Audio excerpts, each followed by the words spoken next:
The tribunal's silver hammer struck once. Commander Talara Vesh, of the Drakari Empire, you are hereby dishonorably discharged. You are stripped of rank, privileges, and title. 1,000 cold eyes watched as the once proud warrior stood motionless. Her lavender skin, scraped and bruised, bore the marks of loyalty, scars earned in battles the Empire now wished to forget. She didn't flinch. She didn't plead. Talara turned, boots echoing in the polished hall of judgment, her black cape trailing like a shadow.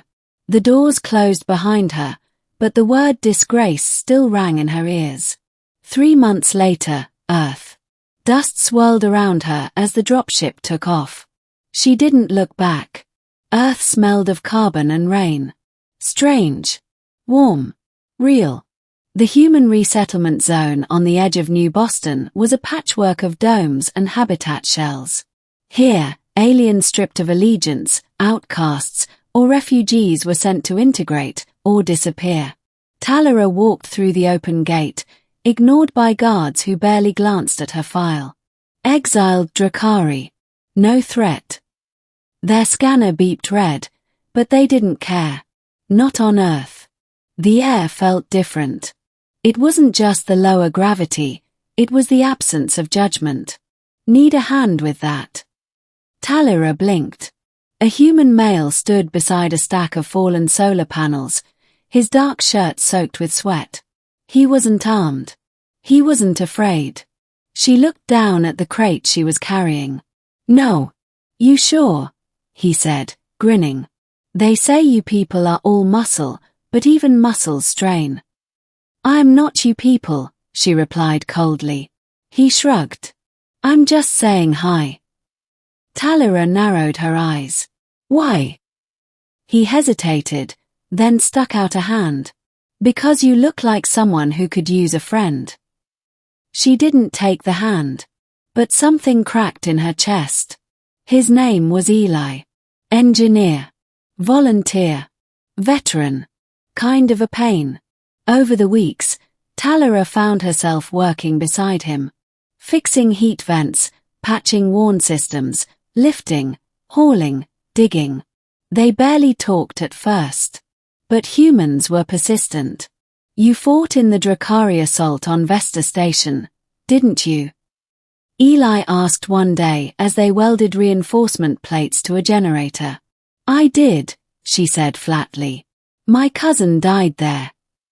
She froze. I don't blame you, he added quickly. War makes monsters of everyone. I gave the evacuation order, she said. My command overrode it. I held it for 3 hours. That's why I was discharged. He didn't speak for a while. Then, softly, that wasn't monstrous. That was human. The humans didn't treat her like a weapon. They didn't bow, fear, or curse her name. They asked her opinion. They offered her food, even when supplies were short.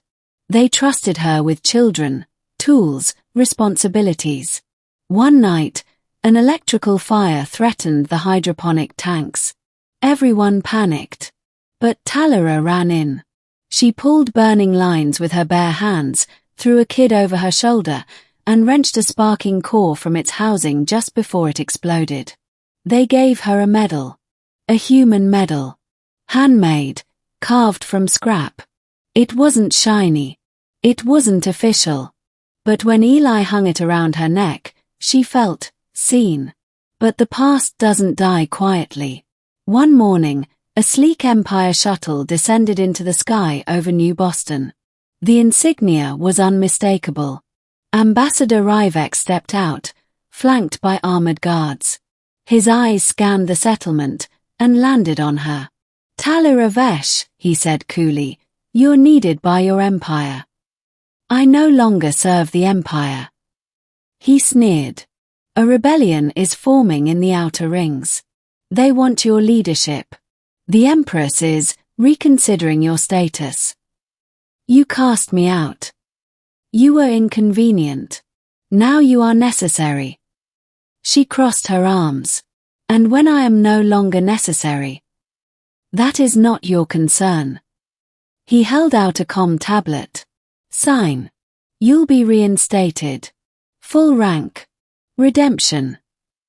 Talara looked at the people behind her, humans watching, wide-eyed. She saw Eli, standing silently beside a water tank, eyes full of something she hadn't seen in a long time, hope. She turned back to Rivek and said, "No." That night, Rivek returned. Without warning, his guards raided the camp. They took the children first, to pressure the adults. When Talara fought back, she was shot. She fell over Eli's body, shielding him. "Run," she whispered, bleeding. But humans didn't run. They fought. Not like warriors, but like people protecting their home. They threw scrap, used fire hoses, wielded tools like weapons.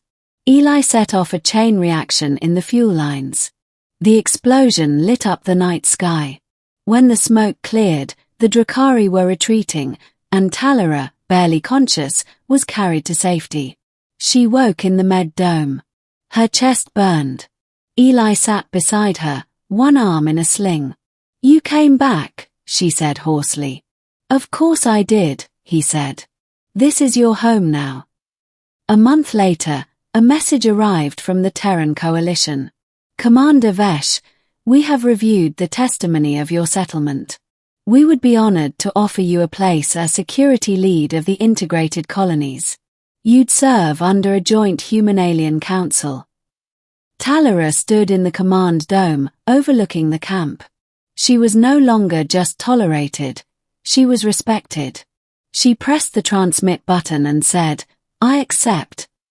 Eli stepped up beside her.